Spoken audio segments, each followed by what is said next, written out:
Hello all, मेरा नाम है सिद्धार्थ और स्वागत है आपका मेरे चैनल एक्सपीडिशन 29 पर। इस चैनल पर हम जियो पॉलिटिक्स और डिफेंस डेवलपमेंट से रिलेटेड बातें करते हैं। तो एक डिफेंस डेवलपमेंट अभी हाल ही में हुई है कि हमारे जो नए एयर चीफ मार्शल आने वाले हैं VR चौधरी 30 सितंबर के बाद ये सोन इन कर लेंगे as the new chief of air staff. 30 सितंबर क्यों? क्योंकि 30 सितंबर को हमारे present CAS chief of air staff RKS Bhadauria जो हैं वो रिटायर होने वाले हैं। इस टॉपिक पे आगे बढ़ने से पहले मैं आपसे एक सवाल पूछना चाहूँगा।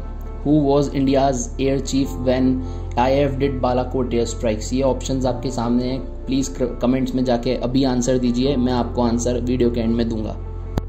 तो चलिए आगे बढ़ते हैं। ये हिंदुस्तान टाइम्स का कटआउट है। Air marshal VR Chaudhari to be IAF's next chief of air staff.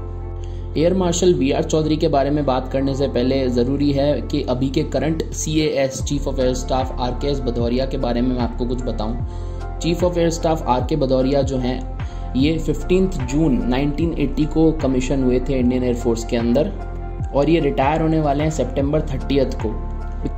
Because air chief का जो टेन्योर होता है वो 3 साल का होता है और 62 एज का होता है। अगर वो 62 की एज पहले अटेन कर लेते हैं 3 साल होने से पहले तो भी उन्हें रिटायर होना पड़ेगा, और अगर 3 साल कंप्लीट हो जाते हैं और 62 की एज वो अटेन नहीं करते हैं तो भी उन्हें रिटायर होना पड़ता है। तो ये 62 ईयर्स के हो चुके हैं। इनके टोटल फ्लाइंग आवर्स हैं 4250 प्लस।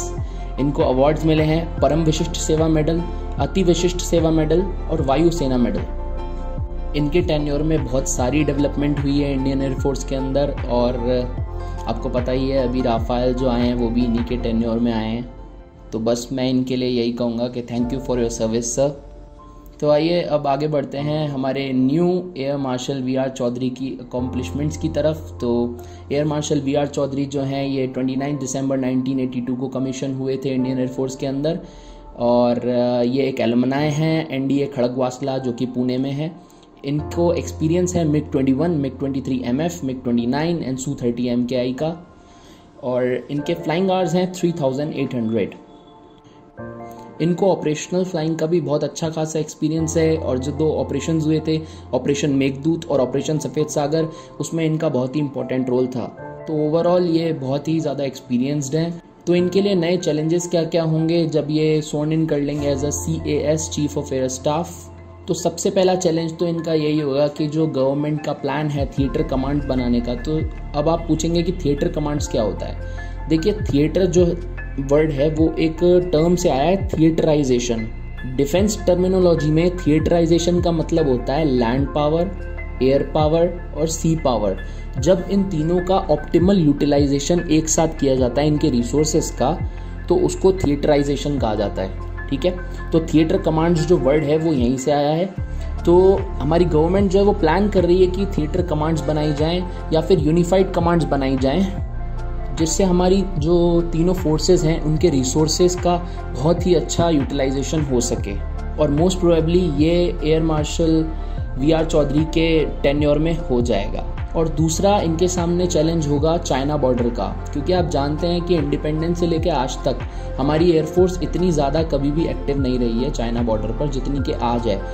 इवन जो 1962 वॉर था उसके अंदर भी इंडियन एयरफोर्स एक्टिव नहीं थी, क्योंकि उस समय जो हमारी गवर्नमेंट थी वो इतनी करेजियस नहीं थी कि वो इंडियन एयरफोर्स को यूज़ करे। उनको कुछ डाउट्स थे और बहुत सारी गलतियाँ थी उस समय पॉलिटिकल विंग की। तो अब उस बारे में हम बात नहीं करेंगे, हम आगे बढ़ेंगे। जो बड़ा थ्रेट है वो है अभी चाइना। आपने देखा होगा हमारे MiG-29 और राफेल जो है वो लद्दाख के आसपास फ्लाई करते रहते हैं, और इस बार आई एम श्योर कि हमारी जो गवर्नमेंट है वो इतनी करेजियस है कि वो इंडियन एयरफोर्स का इस्तेमाल करने से चूकेगी नहीं अगर ज़रूरत पड़ी तो यही कुछ चैलेंजेस हैं air chief marshal VR Chaudhari के सामने। और भी आगे जाकर जो भी डिफेंस डेवलपमेंट्स होंगी इस टॉपिक से रिलेटेड मैं ज़रूर आपसे शेयर करूँगा। और जो मैंने आपसे सवाल पूछा था स्टार्टिंग में कि who was India's air chief when IAF did Balakot air strike, तो इसका सही आंसर है B, air chief martial BS Dhanoa.